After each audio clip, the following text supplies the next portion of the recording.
Welcome back to my YouTube channel. उम्मीद करती हूँ आप सब लोग स्वस्थ होंगे, मस्त होंगे और बहुत अच्छे से अपना ख्याल रख रहे होंगे। तो आज मैं फिर आप लोगों के लिए एक बहुत ही प्यारी सी बुक लेके आई हूँ जिसका नाम है चित्रित प्रतिमा। और ये रही बुक, और इस बुक को लिखा है अखिलन जी ने। अखिलन एक तमिल के बहुत ही प्रसिद्ध उपन्यासकार रहे हैं। अखिलन एक तमिल के बहुत ही प्रसिद्ध उपन्यासकार रहे हैं और इनका जन्म तमिलनाडु के तिरुचिरापल्ली ज़िले में हुआ रहता है। तो इनका जो बचपन है ये मतलब बहुत ज़्यादा संघर्षों में बीतता है, क्योंकि जब ये चौथी कक्षा में होते हैं तभी इनके पिता की देहांत हो गई होती है और घर की पूरी जिम्मेदारी अखिलन और उनकी माता के सर पे आ जाती है। लेकिन इनकी जो माता रहती हैं ये घर की जिम्मेदारियों के साथ साथ अखिलन की शिक्षा भी जारी रहती है। मतलब वो इनकी शिक्षा पे बिल्कुल भी आँच नहीं आने देती हैं। ये चाहती है कि अखिलन पढ़े और बहुत आगे बढ़े, तो वो इनकी शिक्षा को जारी रखती हैं और इनको लिखने के लिए भी बहुत ज़्यादा प्रेरित और बहुत उत्साहित करती हैं। बाद में क्या होता है कि अखिलन गांधी जी की विचारधारा से बहुत ज़्यादा प्रभावित रहते हैं और बाद में क्या करती हैं कि ये अपनी शिक्षा को छोड़ के और स्वतंत्रता आंदोलन में प्रतिभाग करना सुनिश्चित करते हैं। जब ये स्वतंत्रता आंदोलन में भाग लेते हैं तो उस टाइम ये अपनी कहानियों के माध्यम से और पत्रिकाओं के माध्यम से लोगों को जागरूक करने का काम करते हैं। मीन्स अंग्रेज़ क्या कर रहे हैं और वो जो कर रहे हैं वो जनमानस के लिए गलत है या सही है, उसको मतलब जन जन तक पहुँचाने का ये काम करते हैं। अगर बात करो आप इनके मतलब ओवरऑल फेवरेट टॉपिक की, तो प्रेम और सामाजिक अन्याय इनका बहुत ही फेवरेट टॉपिक रहा है। ये इनकी अधिकतर उपन्यास और इनका अधिकतर कहानी आपको प्रेम और सामाजिक अन्याय पे देखने को मिलेंगी। तो कहा जा सकता है कि इनका जो फेवरेट टॉपिक था ये यही था, प्रेम और सामाजिक उपन्यास। इनकी एक कहानी है चित्रित प्रतिमा, जो भी प्रेम पे आधारित है और ये प्रेम और कला दोनों पे आधारित है। लेकिन ज़्यादातर आपको इसमें मतलब प्रेम का ही भाव देखने को मिलेगा।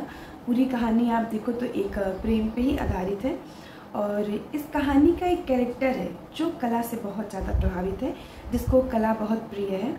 बाकी ओवरऑल कहानी आपकी पूरी प्रेम पे डिपेंड है। तो अभी बात कर लेते हैं कहानी के कुछ प्रमुख पात्रों की। इसमें अन्नामैले, माणिक्कम, मीनाक्षी, आनंदी, सुंदरी और चिदम्बरम, ये इस कहानी के कुछ प्रमुख पात्र हैं। कहानी आपको अन्नामैले, माणिक्कम, आनंदी, सुंदरी के इर्द गिर्द देखने को मिलेगी बहुत ज़्यादा। मीनाक्षी जो है ये अन्नामैले की माँ है और चिदम्बरम अन्नामैले के पिता हैं। ये मैं आपको इसलिए बता रही हूँ क्योंकि कहानी आपको अन्नामैले की ही पूरी चारों तरफ घूमती हुई मिलेगी।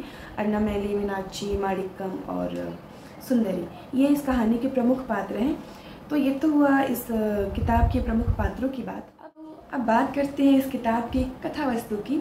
तो किताब की कहानी जो है वो यहाँ से स्टार्ट होती है कि अन्नामैले इंजीनियरिंग का एग्ज़ाम दिए होते हैं और उनके पिता बहुत ज़्यादा चिंतित होते हैं, जो कि चिदम्बरम है, और वो जाते हैं रिज़ल्ट का पता करने कि अन्नामैले पास हुए हैं कि नहीं हुए हैं। और जब वो पता करते हैं तो अन्नामैले फेल हुए होते हैं क्योंकि उनकी रुचि कला में होती है। वो इंजीनियर नहीं बनना चाहते हैं, लेकिन चिदम्बरम उनको मतलब ऐसे बनाना चाहते हैं, ज़बरदस्ती बनाना चाहते हैं। वही जो माणिक्कम होते हैं वो पढ़ाई में बहुत ज़्यादा अच्छे होते हैं, जिस वजह से चिदम्बरम उनको बहुत ज़्यादा प्यार करते हैं, बहुत मानते हैं।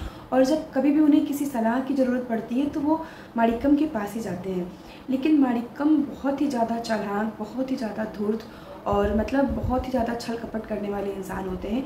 वो चिदम्बरम के अपने ऊपर विश्वास का बहुत ज़्यादा फ़ायदा उठाते हैं, इतना ज़्यादा फ़ायदा उठाते हैं कि मतलब हमेशा छल कपट धूर्तपना से एकदम चिदम्बरम पे वो हावी हुए रहते हैं।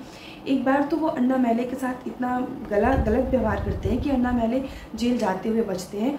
और माणिक्कम का यही सब काम होता है कि मतलब कैसे अपने फ़ायदे के लिए वो मतलब किसी को भी यूज कर लेते हैं। सेम यही काम करते हैं वो अन्नामैले और आनंदी के साथ। अन्नामैले आनंदी से प्रेम करते हैं, आनंदी भी अन्नामैले से प्रेम करती हैं, लेकिन सुंदरी अन्नामैले से प्रेम करती हैं और जो माणिक्कम होते हैं वो आनंदी से प्रेम करते हैं।